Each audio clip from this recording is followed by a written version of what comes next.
Hello, good morning to everybody. चलिए, आज हम लोग लेप्रोसी के कौन सा चैप्टर पे चर्चा करेंगे। आज हम लोग कुष्ठ रोगी के सफल इलाज हेतु उसके केस हिस्ट्री का महत्व पर चर्चा करेंगे। अगर किसी लेप्रोसी के रोगी का हमको सफल इलाज करना है तो उसका सबसे पहले केस हिस्ट्री बनाना बहुत ज़रूरी है। अगर हम केस हिस्ट्री तैयार कर लेते हैं तो एक उसको सफल ट्रीटमेंट हम दे सकते हैं। देखिए, आजकल हर बीमारी में नई नई प्रकार की जटिलता पैदा हो रही है, नया नया प्रकार का कॉम्प्लिकेशन हो रहा है। तो वैसे स्थिति में सिर्फ हम अगर उसका साइन और सिस्टम देख के अगर हम उसको ट्रीटमेंट देते हैं तो उसको हम एक सफल ट्रीटमेंट नहीं दे पाते हैं। अब रही बात कि मेडिकल हिस्ट्री क्या होती है। किसी भी रोगी का मेडिकल हिस्ट्री का मतलब होता है मेडिकल कुंडली। उस कुंडली में उस रोगी को कौन कौन सा रोग है, उसने क्या क्या ट्रीटमेंट लिया, कितने रोग से, यानी मेडिकल संबंधी कुंडली होता है।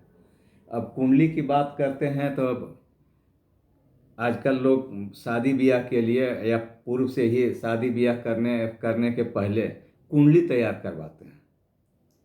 कुंडली क्यों तैयार किया जाता है कि अगर किसी प्रकार का ग्रह दोष है तो उसको पूर्व में ही निदान किया जाता है। अगर कुंडली में मान लिया निकल गया मंगल दोष है, मंगल दोष की स्थिति में क्या करते हैं कि उसका मंगल दोष शादी के पहले दूर करते हैं। आप सुने होंगे अमिताभ बच्चन के बेटा अभिषेक बच्चन को मांगलिक दोष था, तो अमिताभ बच्चन उसको बनारस में जाकर ऐश्वर्या से शादी करने के पहले गुड़िया के साथ में डुप्लीकेट शादी करवाए। फिर बाद में ऐश्वर्या राय के साथ उनकी शादी हुई, जो कि सफल शादी हुआ। जस्ट लाइक यही कुंडली होता है। अब इस कुंडली में क्या होता है, अब ये जानेंगे। अब ये कुंडली में 5-6 पॉइंट होता है, देख लीजिए। अगर कोई रोगी भी आपके पास में आता है तो उसका अगर मेडिकल कुंडली तैयार करना है, हिस्ट्री तैयार करना है, तो ये सब सभी 6-7 पॉइंट पर हमको ध्यान देना जरूरी है। सबसे पहला पॉइंट है चीफ कंप्लेन। अब चीफ कंप्लेन पर हम चर्चा करते हैं। अगर रोगी आता है आपके पास में तो कौन सा कंप्लेन लेके आया, उसका चीफ कंप्लेन क्या है। वो कहता है हमको दांत खाज खुजली है, या वैसा दाग है जिसमें दर्द नहीं होता है, नोचनी नहीं लगता। कहने का मतलब जो आपके सामने जो शुरू में आता है उस समय एट ए प्रेजेंट टाइम उसकी क्या समस्या है, उस समस्या के बारे में लिखेंगे। अगर 1-2 समस्या ज़्यादा है तो उसके अनुसार लिखेंगे जो पूर्व से समस्या है।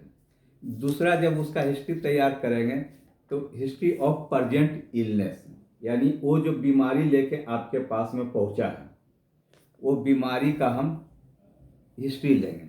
बीमारी का हिस्ट्री लेने का मतलब ये हुआ, उसको शॉर्ट में ओपीडी कह सकते हैं, कि इस बीमारी का उत्पत्ति आपको कब हुआ, प्रथम बार कैसे पता आपको चला, ये कितना दिन से है, इस बीमारी में क्या क्या प्रोग्रेस हुआ, शुरू में क्या था अब क्या हुआ है।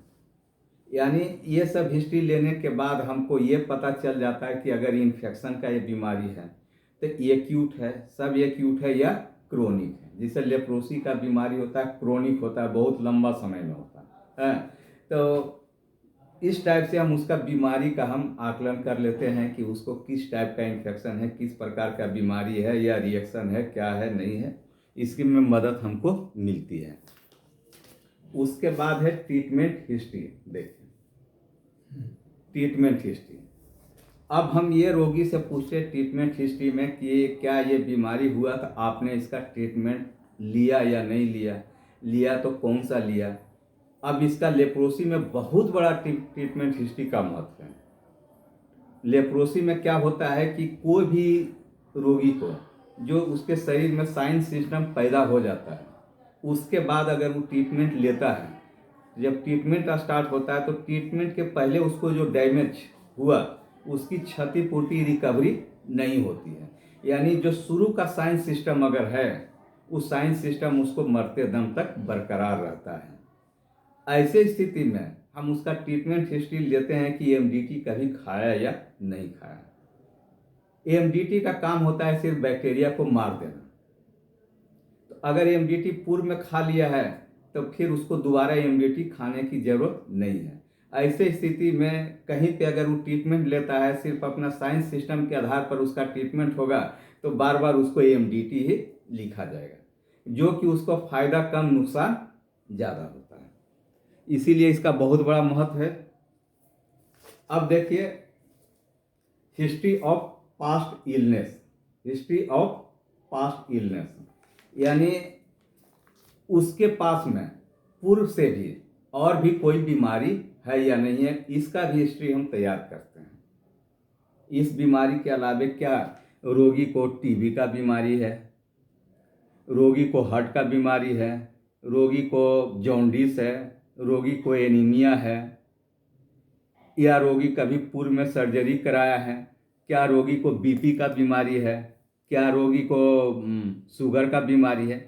यानी उसका टोटल हिस्ट्री हम तैयार करते हैं कि हिस्ट्री आती है पुराना बीमारी का, कि उसको कब कब कौन सा बीमारी हुआ और उसमें क्या क्या ट्रीटमेंट उसने लिया है। और अगर वो बीमारी का ट्रीटमेंट अभी भी चल रहा है, तो वैसे स्थिति में लेप्रोसी का अगर कार्डिनल साइन हमको मिल जाता है कि लेप्रोसी का केस है, तो वैसे स्थिति में उसका पुराने हिस्ट्री का बीमारी का हिस्ट्री लेते हैं तो इलाज में हमको सुविधा होती है। जस्ट लाइक मान लीजिए कि आपके पास में आया कार्डिनल साइन लेके, लेप्रोसी का केस कन्फर्म है। अगर उसको टीबी का बीमारी है, तो हम ये देखेंगे कि टीबी का ट्रीटमेंट चल रहा है या नहीं चल रहा है। अगर टीबी का ट्रीटमेंट ले रहा है, टीबी का ट्रीटमेंट लेना आवश्यक है, टीबी का ट्रीटमेंट ले रहा है, तो वैसे स्थिति में हम ये लेप्रोसी में AMDT में आर्सिन रिफेम्पिसिन होता है, उसको हम रोक देते हैं, बाकी डेप्सोन और क्लोफाजिमिन को हम जारी रखते हैं। अब केस हिस्ट्री में अगर हम लेते हैं, तो मान लीजिए रोगी को जॉन्डिस है, हेपेटाइटिस है, वैसे स्थिति में हम उसको AMDT से ट्रीटमेंट नहीं देते हैं। सबसे पहले हम उसका जॉन्डिस का ट्रीटमेंट करेंगे। अगर हम कार्डिनल साइन पर आधार पर हम उसको AMDT चालू कर देते हैं, पूर्व से अगर जॉन्डिस है, तो रोगी को मरने की संभावना हो जाती है, यानी डैमेज होगा। इसीलिए उसका पुराना हिस्ट्री लेना आवश्यक है। अब मान लीजिए कि कोई रोगी रिएक्शन का केस है, कार्डिनल साइन में लेप्रा रिएक्शन अगर निकल जाता है, तो वैसे स्थिति हम प्रेडनिसोलोन चलाने के पहले उसका पास्ट हिस्ट्री का महत्व होता है कि अगर उसको बीपी का बीमारी है तो दवा ले रहा है या नहीं, शुगर का बीमारी है तो दवा ले रहा है या नहीं। क्योंकि प्रेडनिसोलोन चलने के बाद उसका बीपी बढ़ेगा, शुगर बढ़ेगा, अगर पूर्व से है तो और बढ़ेगा। वैसे स्थिति में केयरफुल होकर उसका ट्रीटमेंट बीपी और शुगर का भी करना पड़ेगा।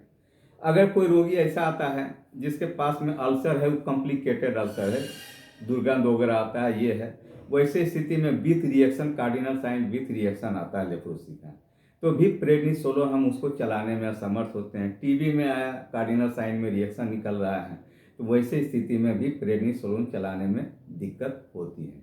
इसलिए सफल जांच में इसका हिस्ट्री ऑफ पास्ट इलनेस का बहुत बड़ा महत्व है। उसके बाद है फैमिली हिस्ट्री। फैमिली हिस्ट्री में हम ये लेते हैं कि आखिर ये बीमारी जो है, रोग का संक्रमण कहाँ से हुआ। लेप्रोसी में भी इसका बहुत बड़ा महत्व है। अब उसके पूरे फैमिली हिस्ट्री का लेते हैं, वो कौन कौन से आदमी के कांटेक्ट में रहा, कहाँ कहाँ गया, कहाँ कहाँ रहा, कितना दिन वो बिताया, बीमारी उसको किस प्रकार संक्रमित किया। अगर मान लीजिए वो लेप्रोसी का कार्डिनल साइन है, उसका हम ट्रीटमेंट शुरू कर दिए। अगर उसके घर में या परिवार में अगर कोई वैसा भी रोगी है जिसको उसको पूर्व से लेप्रोसी का बीमारी और ट्रीटमेंट नहीं लिया है, तो वैसे स्थिति में वो रोगी जो है सो पुनः दूसरे को भी फैलाता है, या कॉन्टेक्ट वगैरह में है, हो सकता है वो भी संक्रमित हो गया है, आगे चल के उसको भी कार्डिनल साइन आ जाए। वैसे स्थिति में सिंगल डोज रिफेम्पिसिन खिलाते हैं या दूसरे को भी हम ट्रीटमेंट देते हैं। उसके बाद है छठा पॉइंट है ऑक्यूपेशनल हिस्ट्री। अब लेप्रोसी के केस में ऑक्यूपेशनल हिस्ट्री का भी बहुत बड़ा महत्व है। अगर कार्डिनल साइन में लेप्रोसी का केस निकल गया, वो ग्रेड 1 में है, यानी हाथ में उसका सूनापन है, हाथ में अगर सूनापन है, तो वैसे स्थिति में उसको सही काउंसलिंग देंगे। पैर में सूनापन है, तो वैसे स्थिति में उसको सही ये देंगे कि तुम कौन सा काम करते हो बाबू। वो अगर ड्राइवर का काम करता है मान लीजिए, तो वो क्या वो गाड़ी घुमाने वाला क्या वो बोला जाता है, स्ट्रिंग।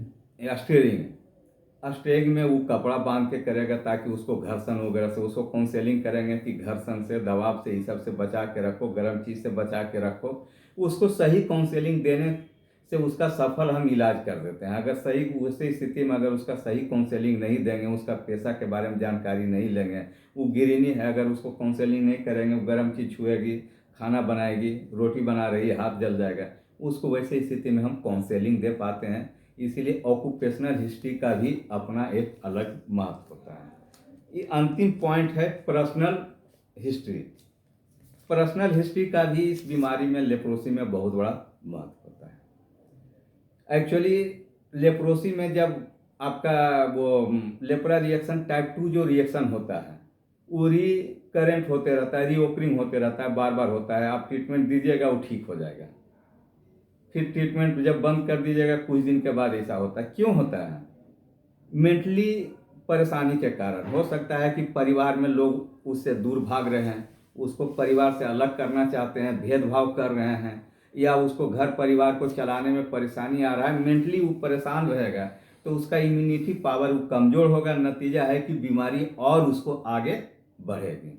वैसे स्थिति में भी उसको हम सही काउंसलिंग देके हम उसको सफल ट्रीटमेंट दे सकते हैं। Okay, thank you very much.